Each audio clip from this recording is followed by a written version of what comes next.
Subscribe to our YouTube channel and press the bell icon to get the latest updates. Dr. Shashi Tharoor ji. Thank you, Speaker Sahab. I was just saying that in her own speech, the Finance Minister reminded us that these days cricket is very much on all of our minds. I'm not referring, unfortunately, to the disappointing defeat in Chennai yesterday, but earlier this year, we witnessed an Indian cricket miracle in Brisbane in the face of impossible odds, which 9 star members of the team absent or injured, with the bowling backbone of the team hobbled and unable to play, and the inspirational captain absent, India pulled off one of the greatest of all cricketing victories. I was hoping, as the Finance Minister herself suggested, for something similar from this year's budget. The impossible odds were there. The economy had been laid low ever since demonetization, and then shattered by the pandemic and the resultant lockdown. The star performers like tourism and service industries were devastated. The backbone of the economy, agriculture and MSMEs, are both in crisis. But alas, there was no stirring fight back in the Finance Minister's speech, no come from behind victory for our economy. Instead of the focused leadership we all expected from the government, it became clear listening to the Finance Minister that here, alas, inspirational captaincy is wholly absent. Instead, we have had the usual combination of high rhetoric, grand ambition, exaggerated numbers, and unrealistic targets, all diluted with underwhelming allocations to crucial sectors. Our Finance Minister neither played with a defensive bat nor hit the ball out of the park. Instead, alas, it seems she was comprehensively stumped, or maybe she had just run out of ideas. Instead of the Brisbane heroics, we just got a Chennai collapse. Through the course of the Honourable Finance Minister's address, we heard a lot of memorable quotes, notably from Tagore. But as the great Gurudev himself said, you cannot cross the sea merely by staring at the water. It is perhaps a more apt way to describe this government's tepid budget. Rather than help us cross the sea of challenges we currently face, the reality, sadly, is that this budget abdicates the government's responsibilities to the weakest in our society, the segments of our economy that are in tatters, and the Aam Aadmi who have reposed their faith in this government have been let down totally in the last 7 years. I could spend hours explaining why this is so, but given the limited time available to my party, let me stick to a few examples, and I'll pick 4 today, where the budget has betrayed the most fundamental expectations from the nation: health, fiscal stimulus, defense, and agriculture. First, health. Given the unexpected challenges we have collectively faced since last year, which has destroyed both lives and livelihoods, the people of our country expected revolutionary allocations for healthcare. While thanks to the countless sacrifices of our healthcare warriors, our frontline workers, researchers, scientists, doctors, we are now in a position where the light may finally be visible at the end of the tunnel, but the budget has delivered a blow to our hopes of expanding and developing the healthcare ecosystem of our country. Sadly, the government, in its peculiar wisdom, has chosen the path of deception rather than mature governance. We all initially praised the Finance Minister's declaration of a 137% increase in the healthcare budget, which included big-ticket schemes like the Pradhan Mantri Atmanirbhar Swasthya Yojana, Swasthya Bharat Yojana, 64,000 crores, a total outlay of 2,23,000 crores in this budget year compared to 94,000 in the last one, a substantial increase. But when we turn to the annex, as instructed by our own Finance Minister, the deception lying in store was breathtaking. Out of these claimed allocations, 35,000 crores is just a one-time expenditure for the ongoing COVID-19 vaccination program. Another 60,000 crores actually for the Department of Drinking Water and Sanitation. So as a result of this, of the 2,23,846 crores mentioned by the Honourable Finance Minister, the actual allocation to the Department of Health and Family Welfare was only 71,269 crores, which marked Not a 137% increase, but a decline of nearly 7,000 crores, or 10.84% decline when compared to the RE estimates for the same financial year. Together, not only are these paltry allocations a reversal of the government's own promise to the nation of increasing healthcare expenditure to 2.5% of our GDP by 2025, but they constitute an unconscionable betrayal of the countless sacrifices of our healthcare and frontline workers at the height of the pandemic. Second, the fiscal stimulus. Our nation suffered, as we know, serious economic hardship thanks to the stringent lockdown. We still remember the misery faced by our most economically vulnerable people. We remember the lakhs of migrant workers heart-rendingly trudging home with parched throats and calloused feet.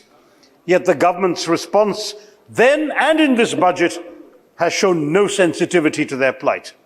Given the flailing state of the economy and the unprecedented losses suffered by the majority of this country, we expected a budget that would offer a comprehensive fiscal stimulus to all those affected, to key industries, particularly our MSMEs, the backbone of the economy, and the informal sector. Similarly, we demanded increased government expenditure and at the same time an effort to put money in the hands of the people by boosting employment and livelihood generation. Nothing of the sort has happened. Instead of boosting funding, the government has either bizarrely slashed funds or offered deceptive programs that focus on liquidity rather than direct fiscal support. Let's face it, providing cheaper credit to businesses will be of little value unless consumption demand increases. But demand won't increase until people have money to spend. Yet no real money has been provided and no means of earning money. Funding for key schemes like Manrega, the Mahatma Gandhi National Rural Employment Guarantee Scheme, have been slashed in that scheme by 35%. The same applies to Pradhan Mantri Kaushal Vikas Yojana.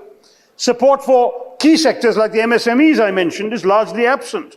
Your so-called support for MSMEs, ma'am, relies on allocations for meaningless exercises like the Guarantee Emergency Credit Line, which is only to provide collateral-free loans to MSME businesses and not direct fiscal support.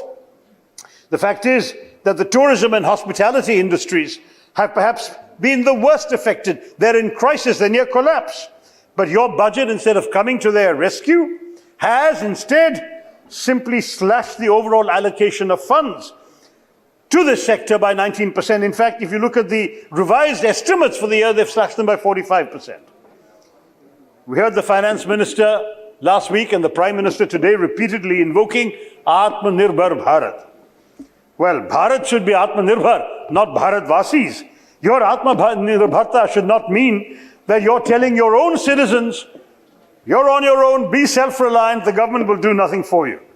That is not the kind of Atmanirbharta this country needs. Third, defense. The deceptive announcements in healthcare were complemented by a complete inability of this government to walk the talk in matters of national security and defense, especially given the unexpected clashes with China over the course of last year, that no doubt caught our own government by surprise, perhaps given how very much they had hyped the PM's purported rapport with his Chinese counterpart. Instead, we have a government minister helping the Chinese make the case that they are more sinned against than sinning, part of the government's efforts to underplay the crisis after the Prime Minister claimed no territory had been lost.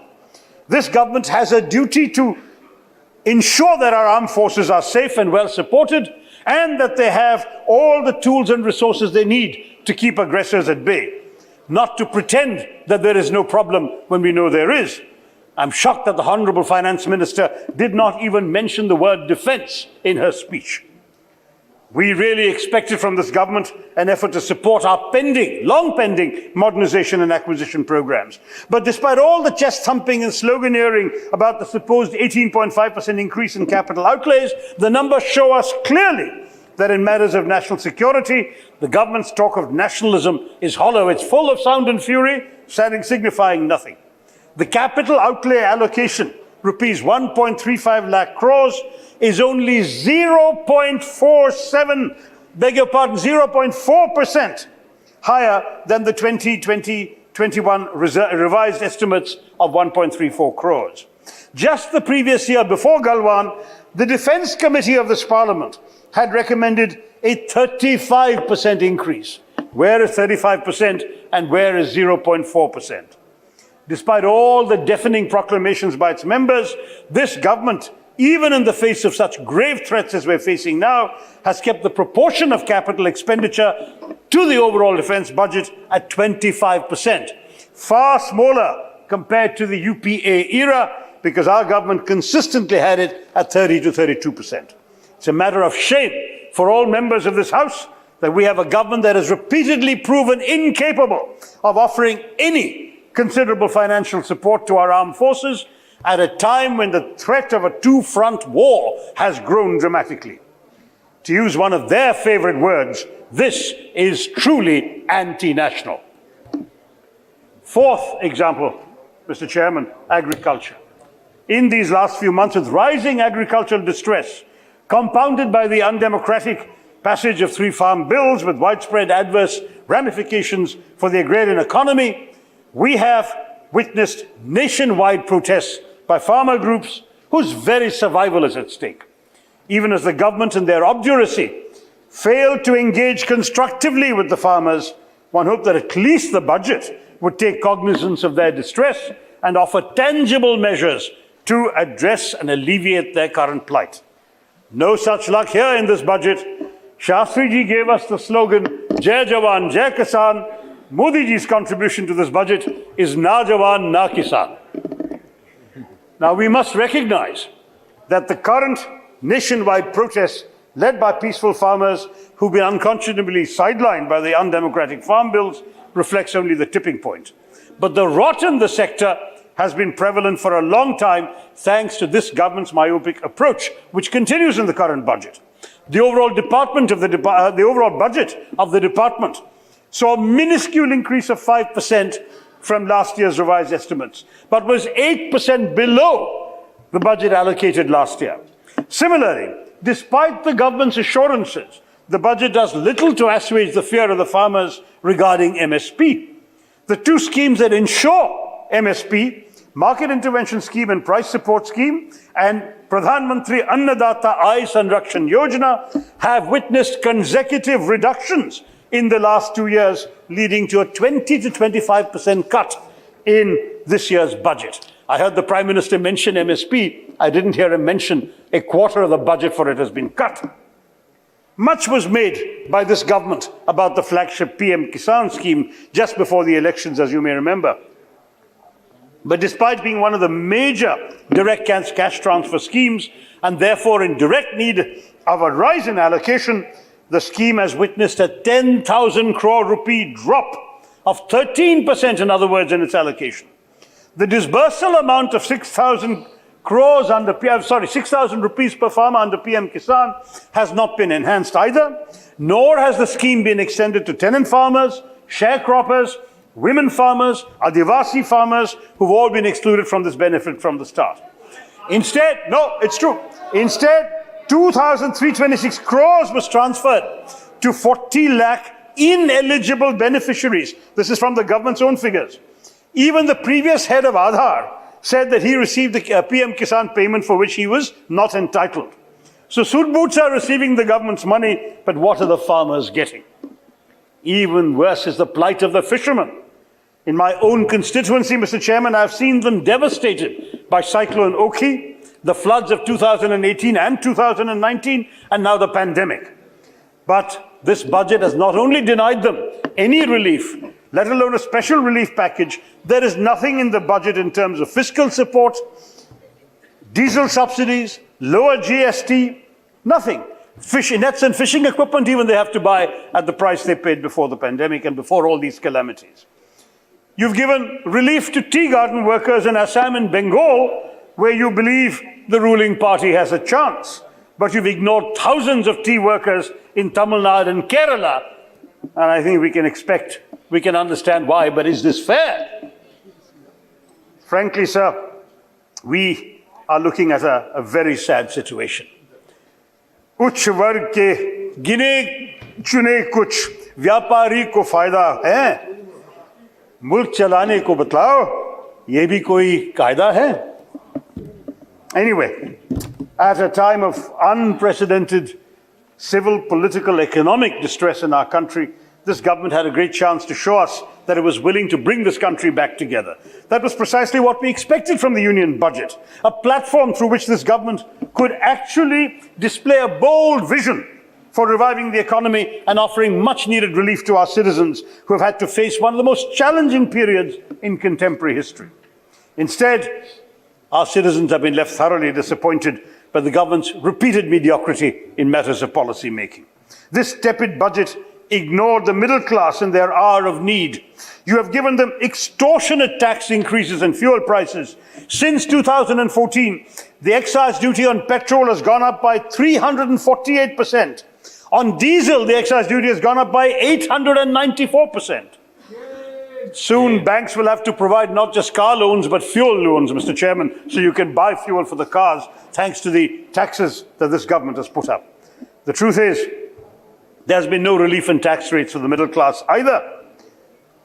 पूंजीपतियों को subsidy मिली, अमीरों को rebate, middle class वालों TV देखो, तुमको मिली है debate.